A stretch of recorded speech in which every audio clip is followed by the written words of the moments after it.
अस्मदाचार्यपर्यन्तां वन्दे गुरुपरम्पराम्। ॐ भद्रं कर्णेभिः शृणुयाम देवाः भद्रं पश्येम अक्षभिर्यजत्राः स्थिरैरङ्गैस्तुष्टुवागुंसस्तनूभिः व्यशेम देवहितं यदायुः स्वस्ति न इन्द्रो वृद्धश्रवाः स्वस्ति नः पूषा विश्ववेदाः स्वस्ति नस्तार्क्ष्यो अरिष्टनेमिः स्वस्ति नो बृहस्पतिर्दधातु। ॐ शान्ति शान्ति शान्तिः। ॐ सहना भवतु सहनौ भुनक्तु सह वीर्यङ्करवावहै तेजस्विनावधीतमस्तु मा विद्विषावहै। ॐ शान्ति शान्ति शान्तिः।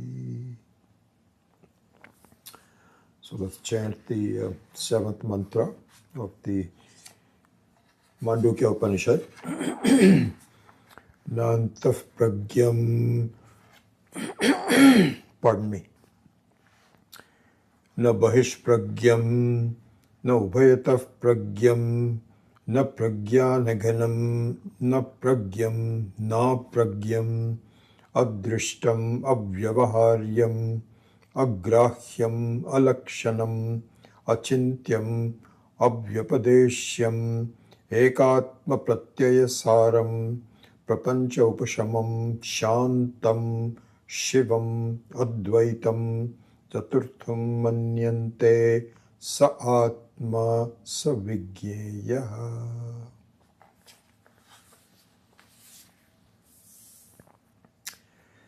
So let us pick up the thread of going over the this important mantra, seventh mantra of the Mandukya Upanishad. So let's continue with the, and perhaps revise a little bit of the flow of vichara. So vichara means how to think about it. How do we contemplate? I think a good definition of the Sanskrit word vichara is contemplation. It's not just thinking, but it's contemplation. So contemplation means, here Swami Akhandananda has really commented on this quite a bit. I was reading his book on Drik Drishya Viveka, and he has spent quite a bit of time on this word, vichara. It means a thinking with respect to exactly where we want to go. See, because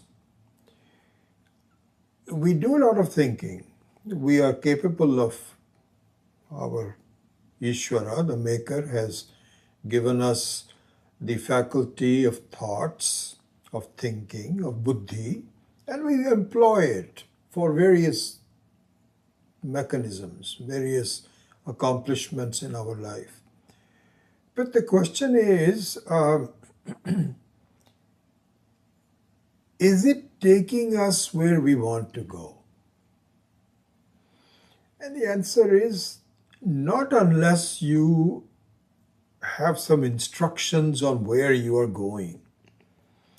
Because, and so this is exactly what is happening in our life. If we examine it, we're kind of like going around in circles.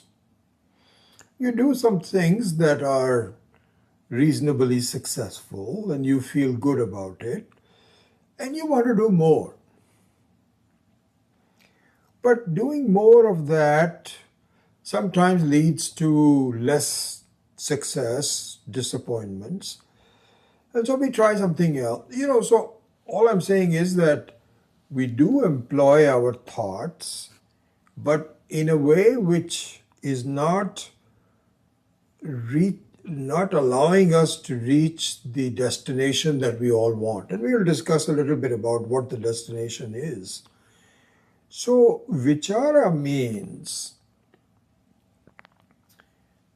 thinking along the lines of what the Shastra says where you should be going.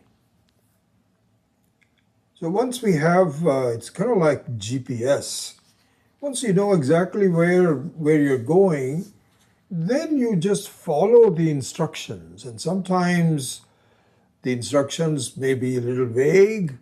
I may have some doubts about it, but if I just stick to it, I will get to that point. So this is the meaning of vichara. In fact, the word vichara itself, I think we've gone through that one time in our previous class, I know. There is a prefix called vi. And then the main dhatu, the main verb is chara. So chara means to move,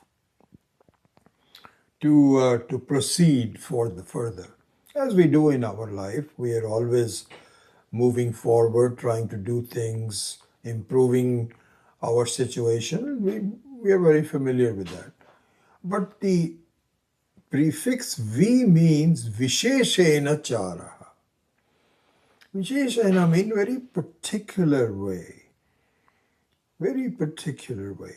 We don't really lose sight of where we're going. Even though we may be, you may be enjoying yourself, which is okay. Enjoyment is good. And you may be resting. Resting is good. All that is necessary. Ishvara has given us the nights to rest. So resting is necessary even though we don't really proceed any further during the night, but the resting is important. So it's not as though all the various facets of life are not useful, but the resting just means you have to keep the goal in mind. I always go back to, I think I've mentioned this so many times to you, that when I was in India, when I was growing up, I was there until I think I was 23-year-old, so a lot of my early formative years were there. I traveled in trains a lot. And sometimes I would travel very long distances because my mother and father were in the state of Bihar, which is now Jharkhand, and my grandparents were in Punjab. And so I would travel sometimes, in those days the trains were slow, 36 hours of train travel. And I remember this so well, and many times this is just amazing. I was really a youngster by all of myself. I think these days that will not be allowed, but things were so reliable, trustworthy at that time. That was okay for a youngster to travel alone. And I remember that in some cases where the coal engine had to refuel, and that takes a long time to put new coal in. It would take about 30 minutes or so. So in major cities like Varanasi, Kanpur, etc., Saharanpur, it would stay for 30 minutes. And during those 30 minutes, you stretched your body, you got off of the train, you walked around, you had a cup of tea, you looked at some books, magazines, all of those kinds of things you do. But you know what? Every time you are enjoying yourself, having tea and so on, browsing some bookstore, your watch was, there's only 5 minutes left for the train to leave, and your luggage is there. You cannot just leave that. Imagine how it'll be if you miss the train. So your drishti was always on where you want to go. And yeah, you take some detour, necessary detour, relaxing and stretch your body and so on, but you get back into the train. That's the most important thing. so also in this life. I think that there's no problem in resting, having fun, working, raising a family. All those kinds of things are very good. But the drishti should be, is it helping me? Am I losing sight of where I want to go? So this is done by what is called Visheshena Charaha, which is called Vicharaha, whose, I think the closest English translation I would get is contemplation. So contemplation means to have a very firm idea and you focus on it, even though you're doing different things, but the main focus is on that. And this is interesting. Just think about that. I think we will do this again later on. But one question that occurs sometimes is that, so we're doing Atma Vichara. Brahma Vichara or Atma Vichara, Paramatma Vichara is all the same thing. This is what we are asked to do and this is what we are doing. So the question is, why haven't we done it before? And why is not everybody else doing it? If you think that this is in fact the door to ultimate freedom, which it is, why is it that I was never told this? Forget about that, whether I was told it or not. How is it that I never did it, and how come everybody else is not doing it? This is a good question. And we'll go over this in more detail, but what it means is that my vichara, my contemplation, my inquiries, my way of thinking was all for limited gains. This is exactly, if you examine your life, we are all very busy in being very smart about how we lead our life, isn't it? We look for advice on what to eat, where to invest. And we talk to friends and friends will say, hey, did you know about this? This is a new thing. Have you ever considered that? So we say, really? What is it? So we go into that. We're always looking to improve our lives. And so we are doing vichara. We're doing vichara on how to be more successful, how to be more healthy, how to be more socially acceptable and active, all those kinds of things. But we have never done vichara on myself.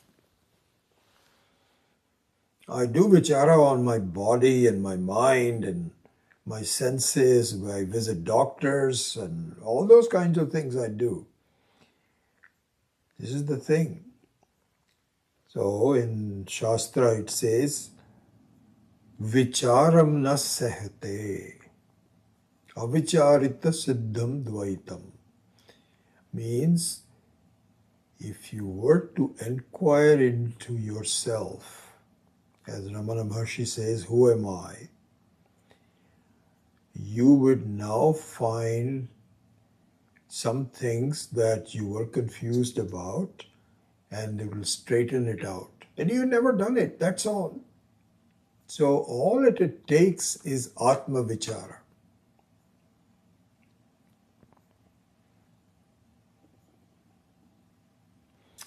So in picking up the thread for the seventh mantra, let us kind of revise the basis of vichara.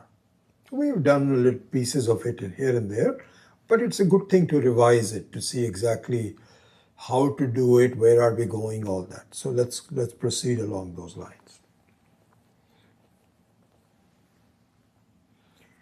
So we should see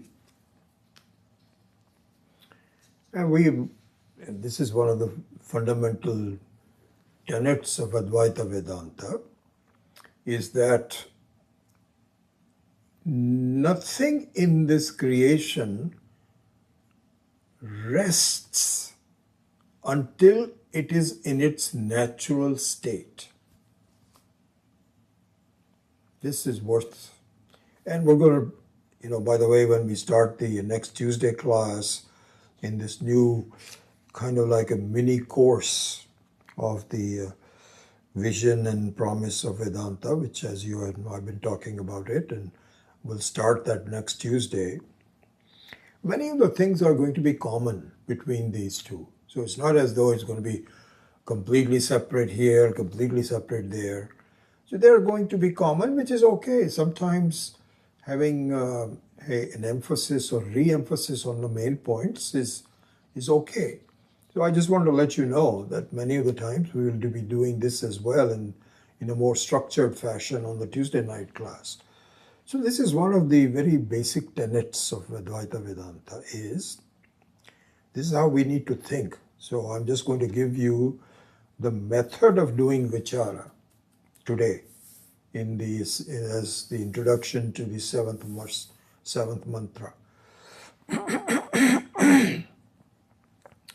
So almost like a starting point is that the nature of things in this world is nothing is resting until it is in its natural state. And we give a very simple example that even if you were to take this piece of paper, the natural thing is that it's a flat paper which is just lying on the ground. But if you were to kind of bend it, it wants to resist the bending and become straight again. This is the very natural thing. So what is the natural state of human beings?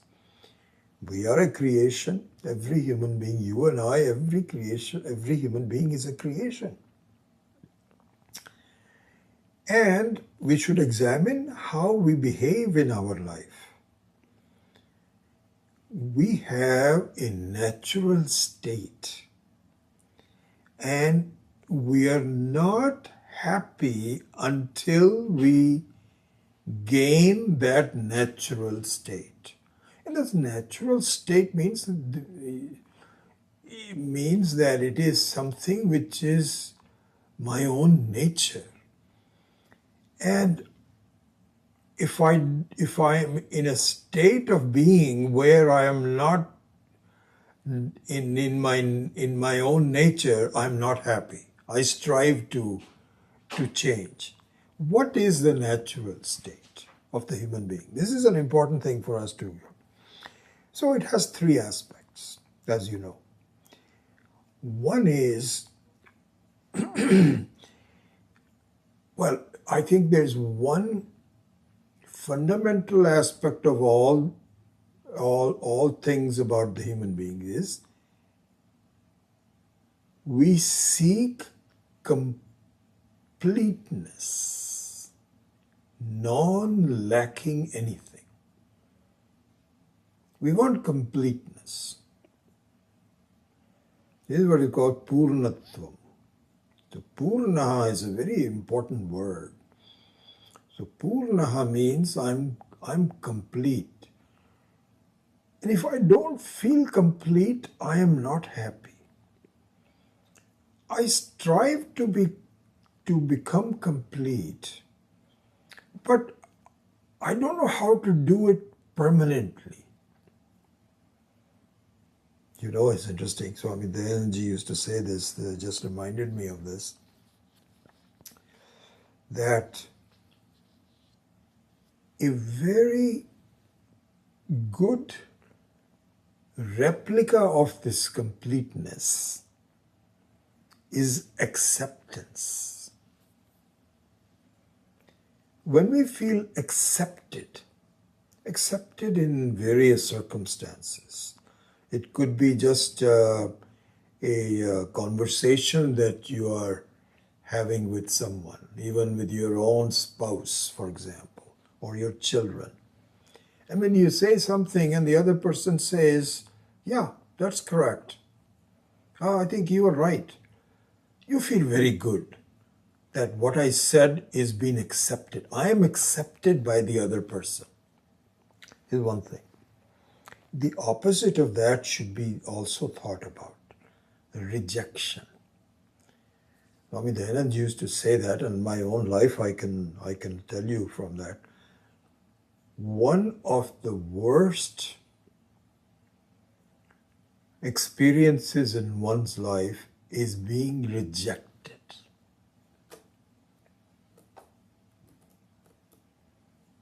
Rejection is by far on the far end of what one does not want.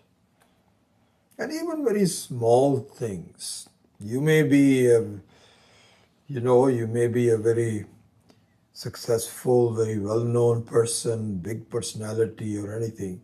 But if you say and do something even small, which the circumstances is not right, you feel very small, very big, very, very, very irritated.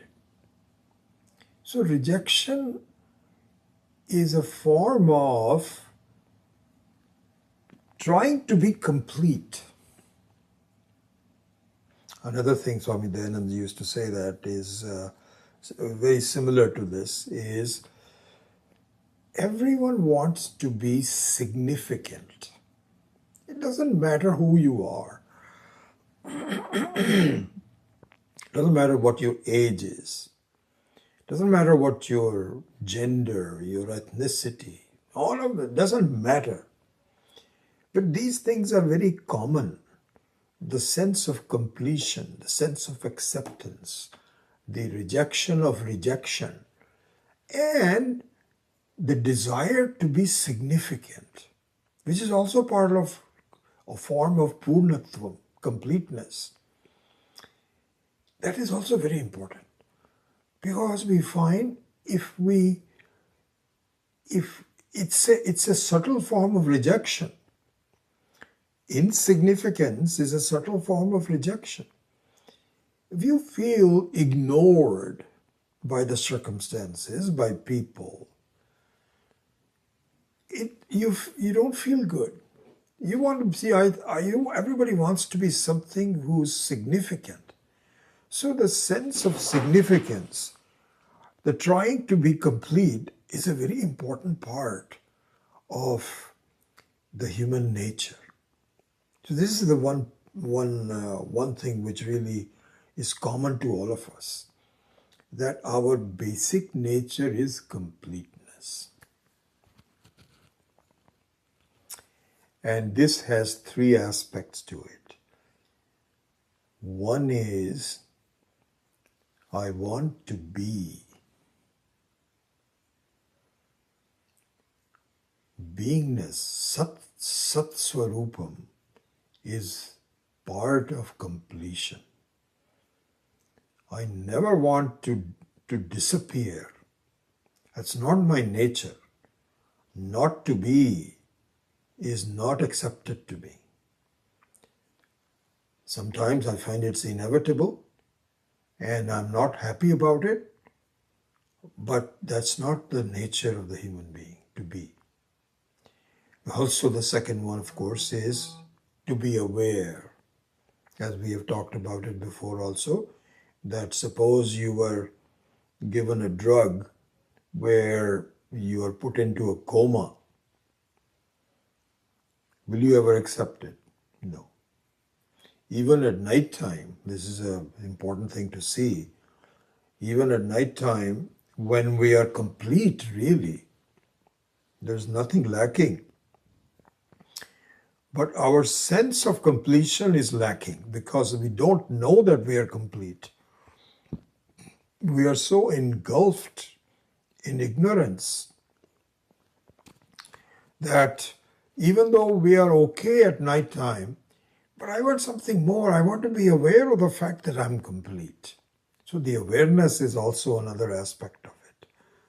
Beingness, awareness, and then I need to feel I'm happy. I can sense it. If I'm not happy, that is not a sense of completeness. So I want always to know that I am, and I want to be happy at whatever state that I am. So this is our natural state. And our striving in life does not stop. So this is exactly right. Striving means that the tension of this bookmark will stay until it regains its natural state. Similarly, the nature of the human being will be that it is striving to reach its natural state. And until we do, it is not a surprise that we are not happy. So our sense of unhappiness simply means I am not at my natural state.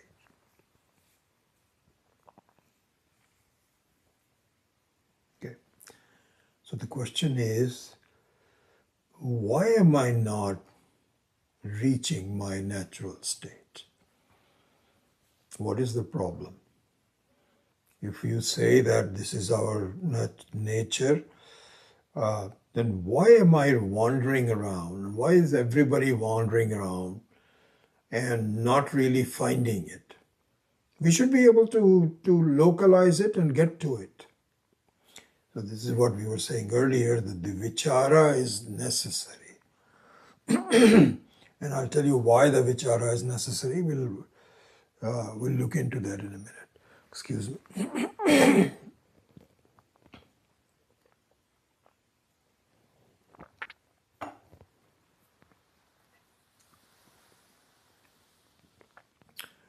So the Shastra says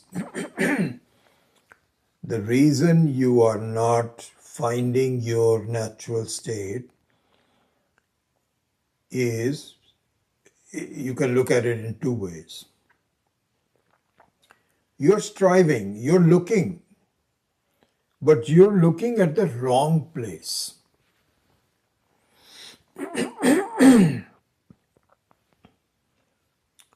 You're looking at the wrong place, and you are expecting something which is not possible at that place. So there are two sides of the same coin of ignorance or stupidity or whatever you may call it.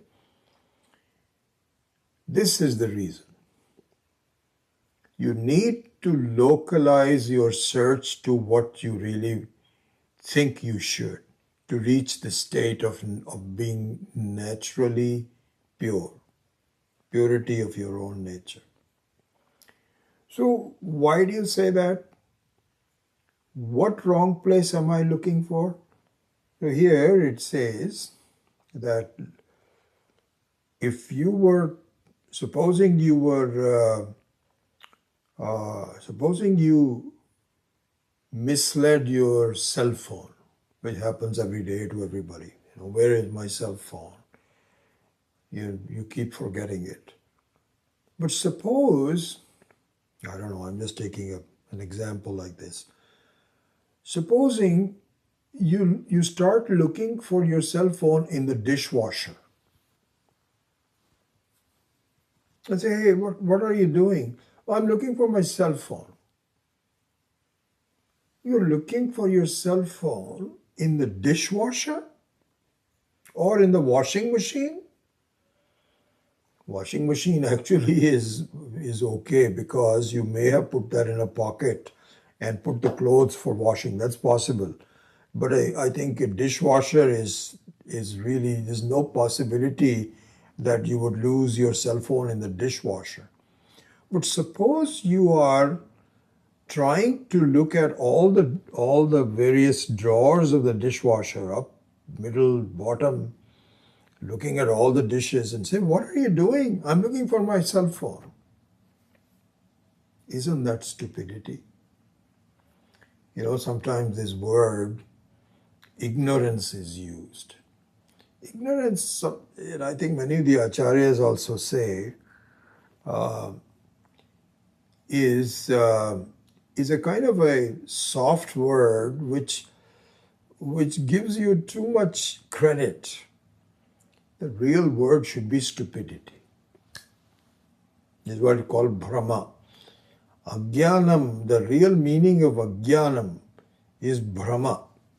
Brahma means you're totally confused. Totally confused. Looking for your cell phone in the dishwasher is not, if you don't know where this, sometimes this happened to us, I think, just a couple of weeks ago.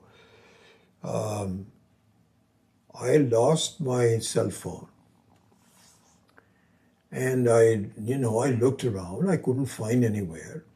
So it so happened that our grandchildren were visiting us. So this 1.5-year-old Arjun, he was holding on to my cell phone. It's always dangerous when he's here. You don't know where he's going to put it. And we thought that he will put it somewhere. So there were 2 cushions on a sofa with the middle. He put that into the middle of the sofa. He just thought it'll be fun to he thought there is a crevice there. He put it in. We could not find it. So if you are looking for the cell phone in furniture, tables, which is okay, that's the right way to look at it, but never in the dishwasher. But this is exactly what we are doing. This is what we are doing. We are looking for completion by various means which is not going to give us permanent completion. This is what we're doing. We are making money as though that will make me complete. It won't. We are taking care of our body because that will give us some longevity. Yeah, it will give you longevity, but not completion. No. Not a sense of purnatvam. No. And so I do this. This is exactly what amounts to trying to find a cell phone in the dishwasher.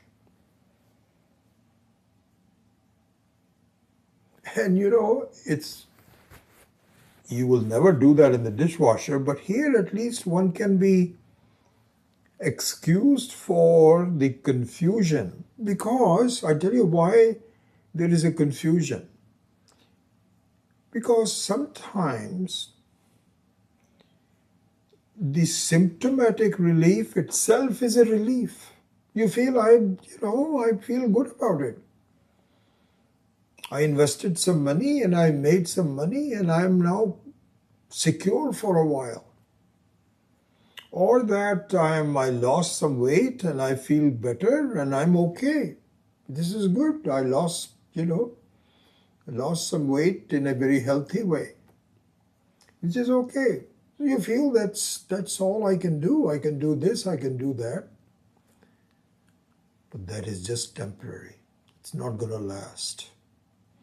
So there also, this is what Shastra says, that you are, so basically we can go back and say, so this is where the unlimitedness and limitedness is a very fundamental building block in my vichara, building block of the vichara. This is what we have to do. So Limitedness means parichinnatvam. It's a loaded word in Sanskrit, but worth really understanding. Parichinna means limited. Aparichinna means unlimited. So my expectations are all built on parichinnatva. If I did this, I'll be happy. And you are happy for a while. But limitedness stays limitedness, even though it can be improved a little bit. But really speaking, you think that by expanding the limitation, you'll be permanently happy. That's not possible. Exactly the same example that we have done, that if you are a room space and you feel, I want to really expand the size of my room, and then I'll be very happy. And you may be happy for a while. But after you get used to the new size, you now have again the same sense of limitation. So here, what it means is you're looking at the wrong place. So what do you want me to do then? What we need to do is Atma Vichara. Atma Vichara. Atma Vichara means you need to think about whether you are limited or not. You are not even limited.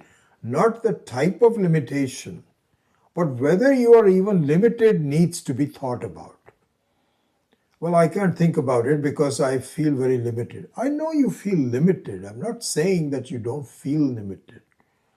But the sense of limitation has to be inquired into, whether that's real or not. What is real? This is what we have to see. And that requires Atma Vichara.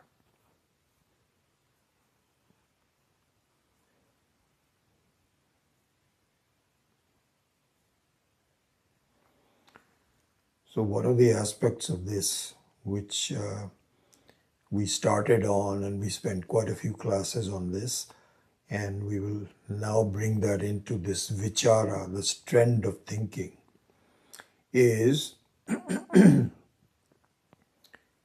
my sense that I want to be different. I want a different experience.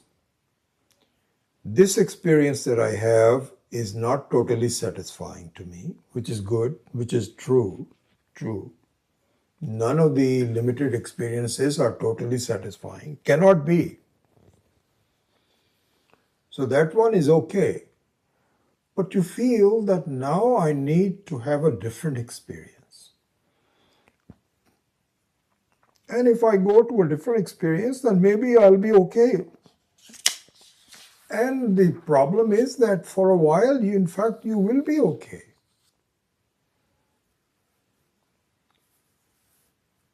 But the very attempt is foolishness.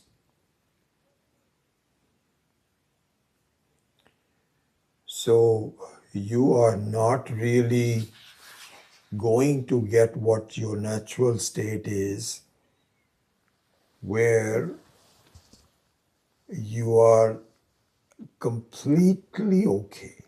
So let us look at what the natural state is. So here, look at this is interesting. You want sukham. Sukham means a sense of happiness. Happiness. Sukham. I'm okay. I like it. That sense, that feeling. So the question is, when do you want this sense of happiness? We've already talked about this, but let me bring this into it in this sense. When do you want the sense of happiness? Do you want it in the morning or in the afternoon or in the evening? So you said, don't ask me stupid questions like this. I want it all the time. Nitya. This is what is called Nitya. Nityam. You want to look at the sense of as an object. Nityam or Nitya is one of the same thing. You want it all. You want it always in terms of time. Sukham should be Nityam. Okay. But now let's look at, do you want it here or there?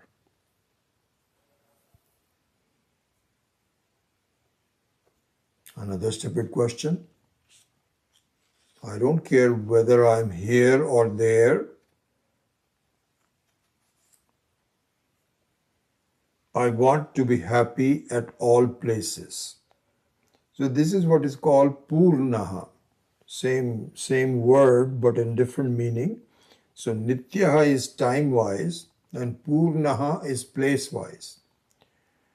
Next question. Do you want this Sukham? Sukham means Ananda. Do you want this Ananda, this Sukham, to be caused by something? What causes that? Do you want the cause to be important? The reason for it? That is another stupid question. I don't care what the reason is. I don't care how I get there, but I want to be happy. Whether I do something or not do something doesn't matter to me. What the cause is not important. I just want to be happy. So this is what is called Sarvatmaha. Means whatever the cause is, doesn't make any difference to me. I want to be happy. Then the next thing is, do you want to be happy if you are doing something? Or do you want to be happy when you are not doing anything? Another stupid question. I don't care whether I'm doing something or not. I just want to be happy whether I'm resting or not resting. I'm happy. And the last one, these are the 5 points. I'll summarize it. And the last point is,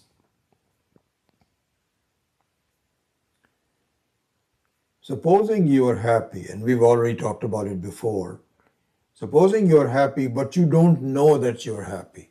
Do you want that? No. Like in a coma. In a coma, actually, you have no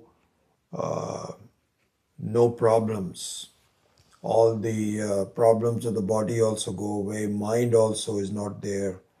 So this is how you define. Supposing you say, okay, I can give you anesthesia, and in that time there'll be nothing, no problems will be given to you, etc.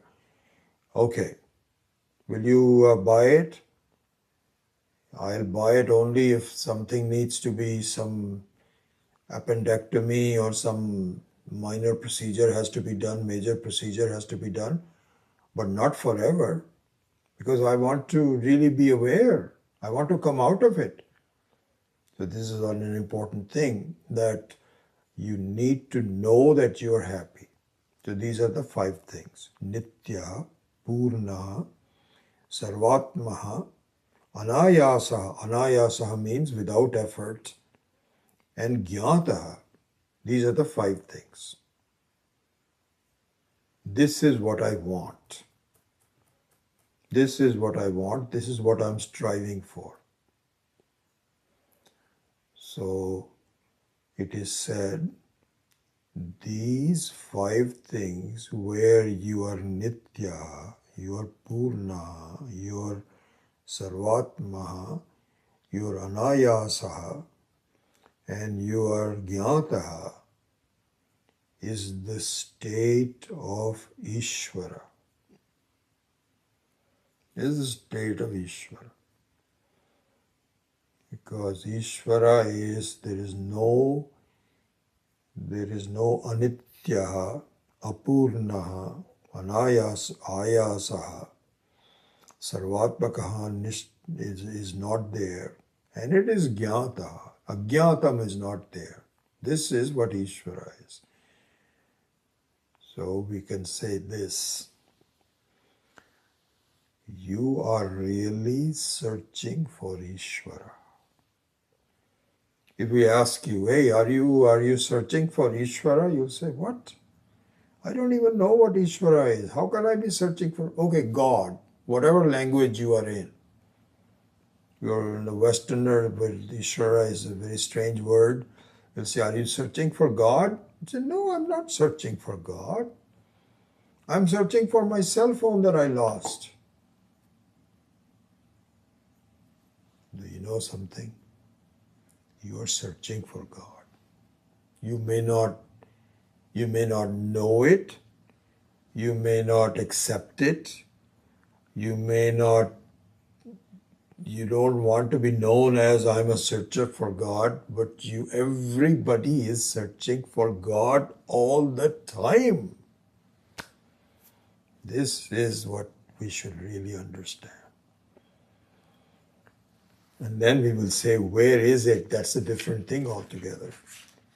But we are really searching for God. So, now we say, where is that possible? This sense of searching for God, sense of searching for Ishvara, Purnatvam, Nityatvam, Sarvatmatvam, where is it? Where can it be? There we say, it cannot be away from you.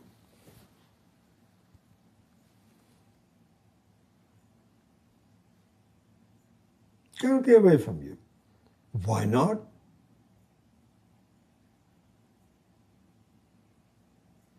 Because you are violating the very definition of what you are seeking. What do you mean by violating the definition of what am I seeking? Because you're seeking Nityatvam.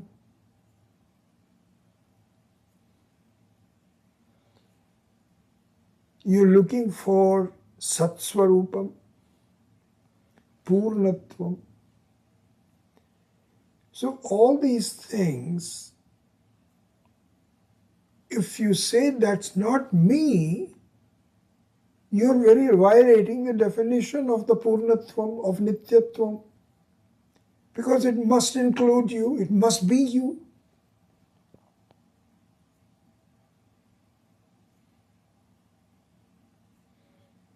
Here Swami Ekhananda says that it's very interesting, this should be seen,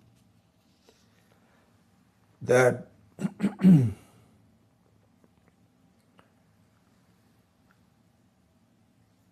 before you look for Ishvara,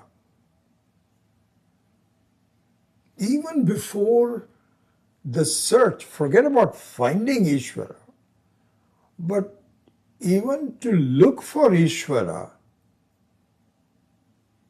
what is necessary?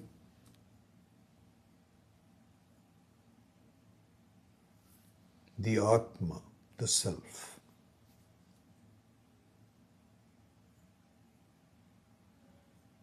So we will go into this in more detail later on, but look at this.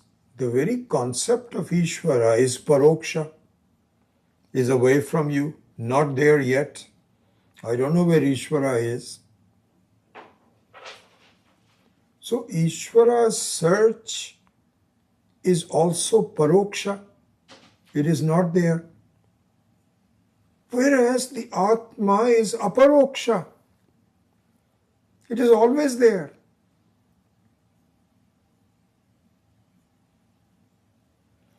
So even before you look for Ishvara, the beginning point is the self, which is aparoksha, which is you. And it turns out that the parokshatvam means the being aware. Paroksha means, you know what, just to make sure that you understand the word paroksha. So paroksha means not something which is in front of you. Because what I see is pratyaksha. Paroksha means away from you. You don't understand where it is. So the search for Ishvara is paroksha. But even before you have the search for paroksha, this is what Swami Khananda pointed out, it's a very beautiful point, that even before the search for paroksha, you are there as an aparoksha.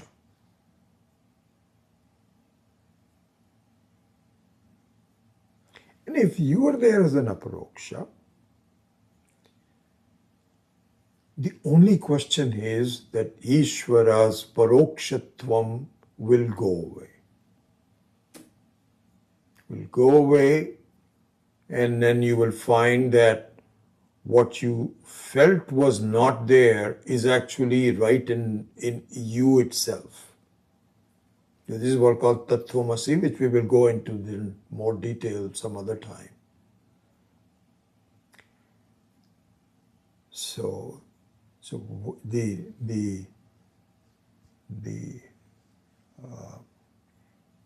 what is the sense of all this is you need to find a sense of completion within yourself. The sense of Purnatvam, Nityatvam, Anayasatvam, Sarvatmatvam, Jnatatvam, all of these things, which is the sense of completion, which is your own nature, has to be yourself. You cannot find it anywhere else. Then why is it that it is in myself and I haven't found it? Because the Atma Vichara has never been done.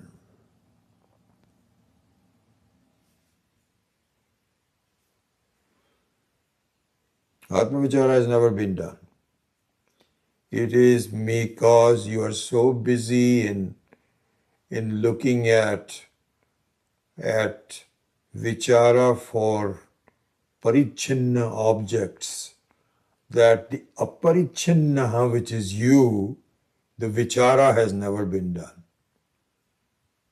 Vichara has never been done. How will I find myself the sense of completion? My experience is that I am sukhi, dukhi, punya, papi, all kinds of problems and so on. How is that going to help me? Going to help you because you have failed to look at a complete inventory of who you are. You have not counted everything. You have miscounted yourself. Miscounted myself? How? So there, it is possible that you have a faulty, incomplete picture about yourself. How is that possible? It's possible, as it is shown in the 10th man example, where the person, being the very person who appears to be lost, you're looking for it outside somewhere. That person may be there. No, it's not there. Have you seen that person? No, we haven't seen that person. You keep looking, you're not going to find it. And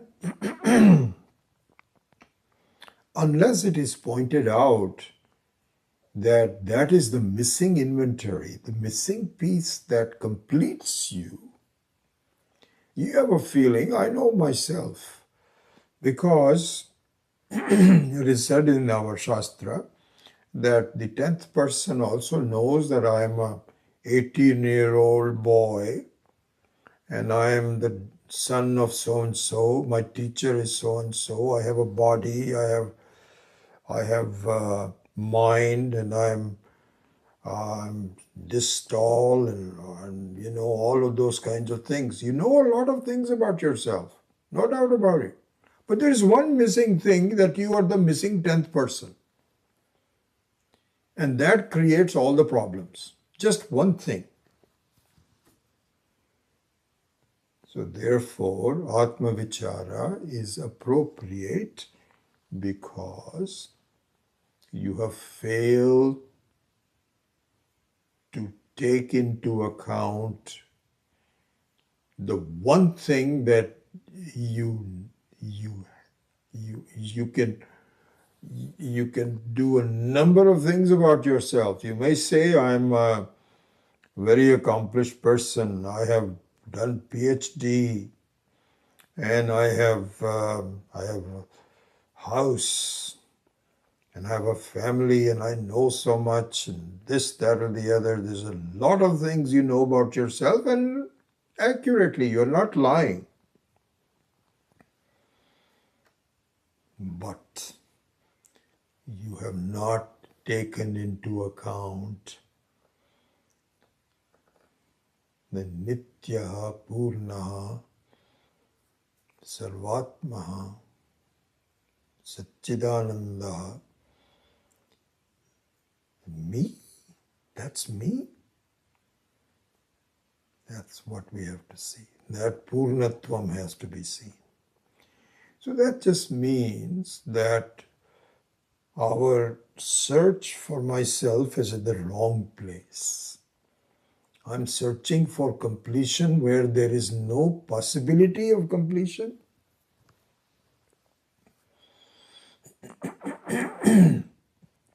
So it requires Atma Vichara, is what it is. Otherwise, you cannot find it. You cannot find it.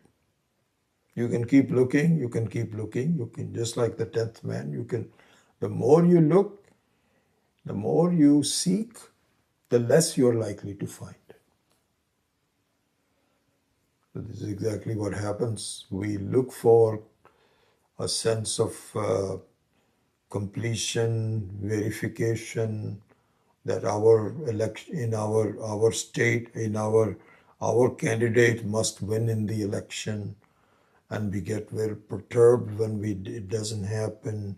So we're all looking outward and trying to, and it's very possible that your candidate may win, and you're okay for a little while, but it doesn't last very long. So we are all busy with being perturbed about results, elections, success, non-success, and all the time not thinking about who I am. And just focusing on your own self. And so this is what it is. It's a search in a wrong place. So that we have to do. So now we look at, as part of this Atma Vichara, we have to see where some of the theories, philosophies of how to achieve a sense of peace is being talked about by various people, and how it contrasts with Vedanta. And we've already done that in some of the previous Karikas. But in the sense of this Atma Vichara, let's bring that up again. So here, what is talked about is that there's a very popular what's called darshana. So darshana is a very technical word, means schools of thought. Schools of thought means that various people have their own ideas on how to do this. And some of the very intelligent people have provided some viewpoint on how you can improve your sense of peace and happiness. And so those have all been documented. And so we can look at it. There's so many of them, but we look at basically about 4 or 5 of them as representative of it. The more modern religions like Christianity and Islam and Judaism and so on have relatively more defects and don't need to be examined in such detail as the ones that are much more thoughtful, such as Sankhya, Yoga, Buddhism, and Jainism. Those are the 4 we take for examination. So there they say, let's take yoga for example. So what is said in the yoga is that, and Buddhism to a certain extent, we can go into the more detail some other time, but I'm just giving you the gist of it, that if you remove your thoughts that are bothering you through various means, to just stay within yourself. Don't think about it. If you're watching television and it's bothering you, shut it off. Shut it off. Radio, news about fires and accidents and so on, shut it off. Just stay within yourself. And if thoughts come in and so on, just remove it and say, not right now. So you can simulate a sense of peace by shutting off the outside. So, and then finally you come up to Nirvikalpa Samadhi, where thoughts are not there, you're just yourself. And this constitutes a sense of permanent peace. We say no, it is not permanent peace. It is simply a cessation for the time being. Why? Because the very seed of dukkha is still there and it will sprout up again. It's not a permanent, you cannot just do that without really looking into where the seed can sprout up again. So that doesn't really help at all. Then Sankhya has a philosophy that all of the things that are bothering you are part of Prakriti, and you are the Purusha, and Purusha is different from the Prakriti, and if you can do this Viveka, you're going to be okay. So it's a little more advanced form of yoga and Buddhism in that sense. Also has a defect. And the defect is that you still have duality. Prakriti is still there, you're the Purusha, and again the same defect that sooner or later Prakriti will bother you again. Because you think of Prakriti as a reality, you think of Purusha as a reality, even though you've done the Viveka. But it does not really remove a sense of duality, and duality always gives problems. So even Sankhya is not the answer. So we say that really Advaita, where you alone are the entire reality, and Prakriti is also a form of your reality but lesser than you, where you are the real Sat, you are the Chit, you are the Ananda, you are the Advayaha, one single person in the whole creation. This is what we are saying. We have to see. This is who you are. This is the inventory we were talking about, the Purnatvam. This is what you need to know. Jnanam. So this is called Atma Jnanam, Atma Vichara. So now we poke holes at this. From the standpoint of the opposition, from the point of Purva Paksha, they'll say, no, no, no, no, no. How can you be doing that? That doesn't make any sense. You are the whole thing. How can you be the whole thing? You're just trying to be very ambitious, and it has no sense in all that.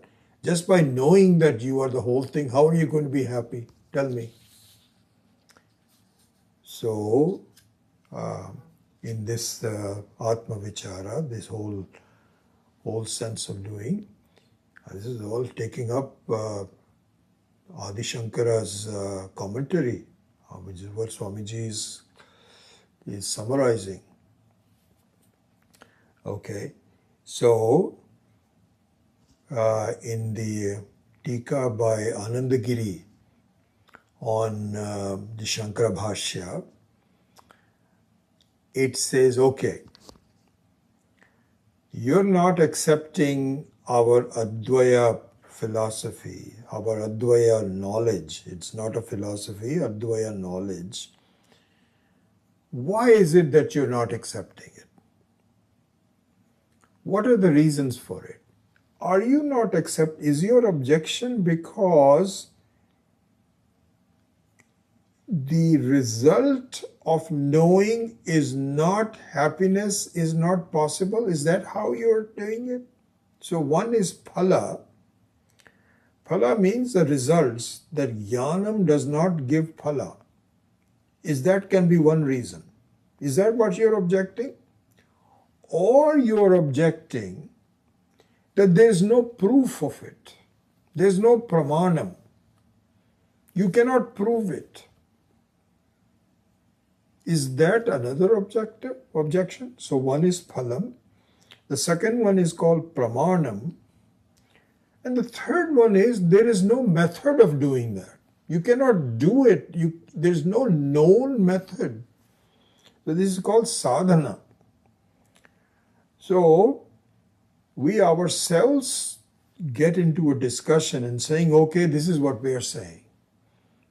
What's your objection? So the people can say, no phalam, no pramanam, and no sadhana. These are the three things. So here, let's take up each one of them one by one.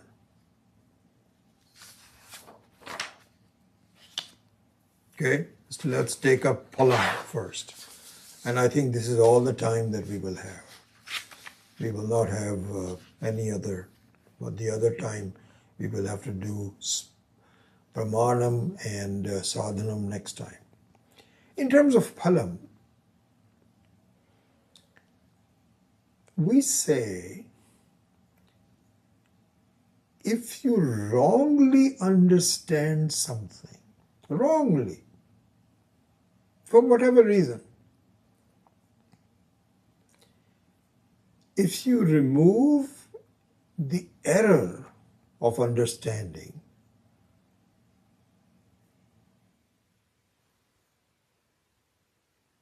you can be okay. As we saw in the 10th man example, that's a good example that you can cite. That unnecessarily you are feeling a sense of incompleteness because of some error that you made about yourself. You don't have to do anything. You don't have to do anything. You just remove the error. See, this is the contention of Advaita Vedanta. This is a very important thing that we have to see. That the entire teaching of Advaita Vedanta is based on removing a certain erroneous view of yourself and the world. This is, a, this is something that we're going to really spend a lot of time on. It is, you don't have to do anything. And this says a lot. I'll come up with the completion of that, but let me give you the other example that I was just thinking of first. Then I'll complete this point. The other example is that suppose,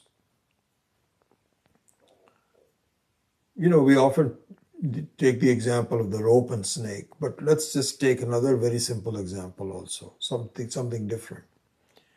Supposing you are a young woman, almost like a girl, you're like 18, 19-year-old. And you live in a wooded area where there are some trees and so on. And you went to visit a friend. And these girls were having a get-together, and you had dinner with your friend. Anyway, the whole thing is that you came back relatively late at night, 9, 8 o'clock, 9 o'clock. You're walking back to your home. And even before you're walking back, the parents of your friends are saying, be careful because it's a wooded area and be sure that nobody's following you. Shall we come with you? So you said, no, I think I'll be okay. It's only 2 or 3 blocks from my home, even though I have to walk between them.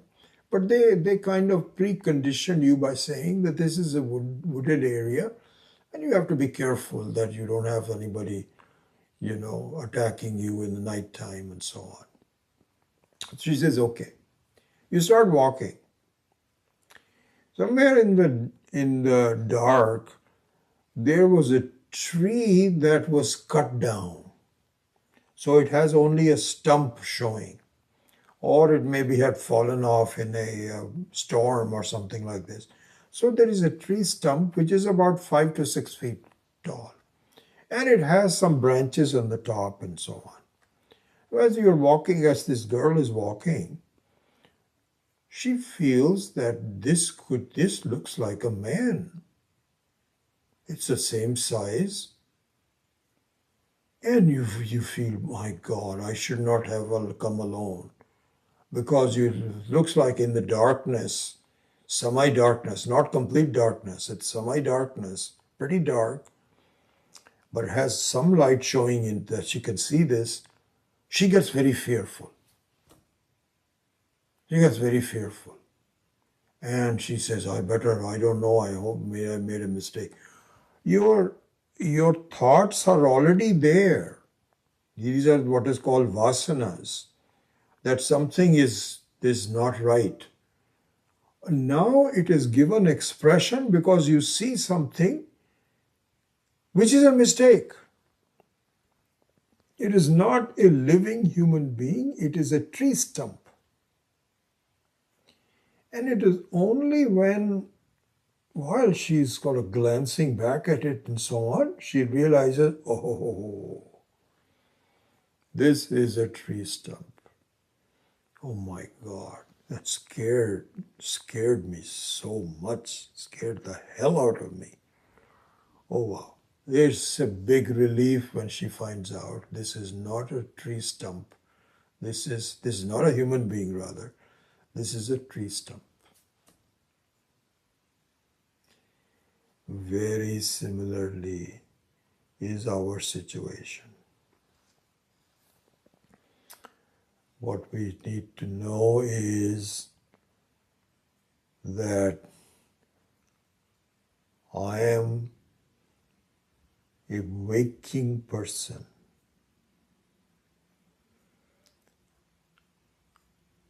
A waking person has so many ramifications. Just think about it. The other ones are similar, but let's just focus on I'm a Vishwa. I I'm a human being, and it has so many problems associated with it. I am temporary, I'm vulnerable, my health is vulnerable, my longevity is short, I've got all these fears, I have so many concerns. My life is full of thoughts, all kinds of things about myself. This is kind of like seeing something. This is who I think I am. And once I find out that my sense of being a human being is a false assumption. It is an adhyaropa. It is a superimposition which has not been thought through. I'm just taking myself to be that, and I find that through the teaching of the Shastra, that I am really not that, I am the Turiya. Why? Because my sense of becoming a waker is very temporary. It just goes like this. In fact, so much so that just by dreaming it goes away. And by sleeping it goes away. And it seems to come back every day. But this is just a temporary superimposition once inquired into. Just the clarity of knowing that I am not just a human being. I am the very basis of it. I am the Turiya. This is exactly like saying, oh my God, I'm not a human being lurking in the dark. I am just a tree stump, just sitting there. And that just scared the hell out of me, that's all. Everything goes. A sense, forget about longevity, forget about diseases. Everything just disappears. So we say, this is what is called anartha parampara. The entire anartha parampara goes. Anartha parampara means you're born, you've got problems, then you have health problems, you have money problems, you have friendship problems. This is anartha parampara. The whole life is just gone. So we say, is this not the right phalam? Is this not phalam? Forget about right. Is this not phalam? So we say, no, this objection is not clear, that just by knowing, how can you be happy? Because what happens is, when you know something, you have to do something. Then you have to see, anyway, we'll go into that later on, we're running out of time.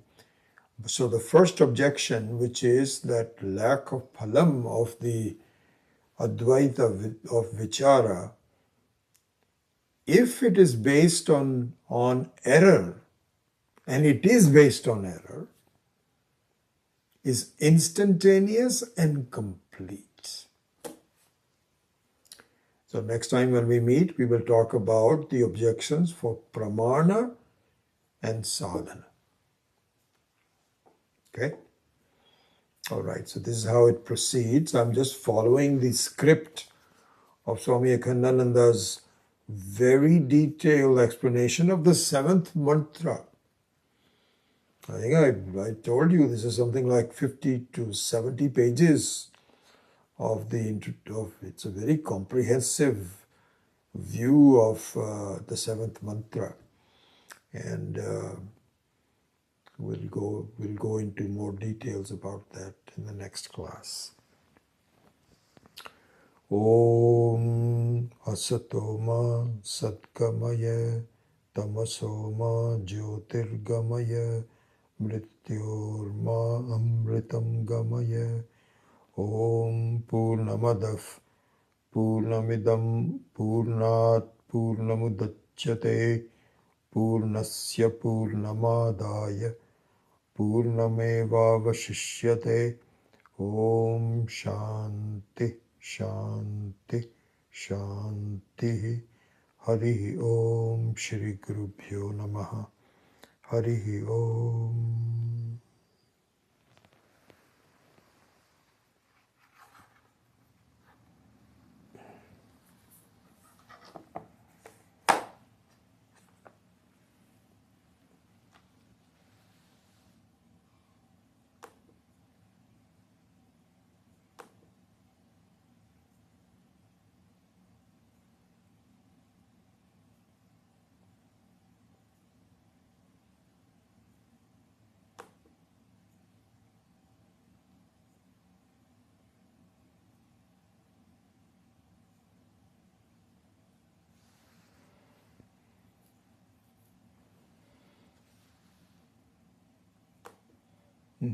Why am I not getting it? Just 1 second.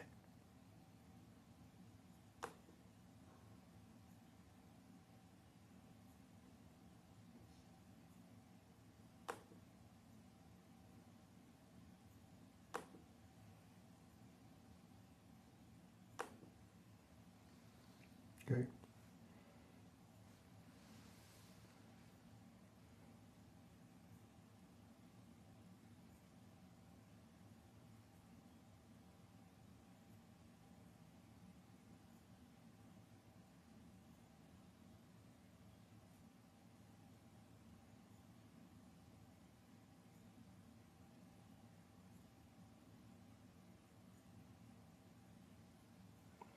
Very nice to have you all. Wonderful.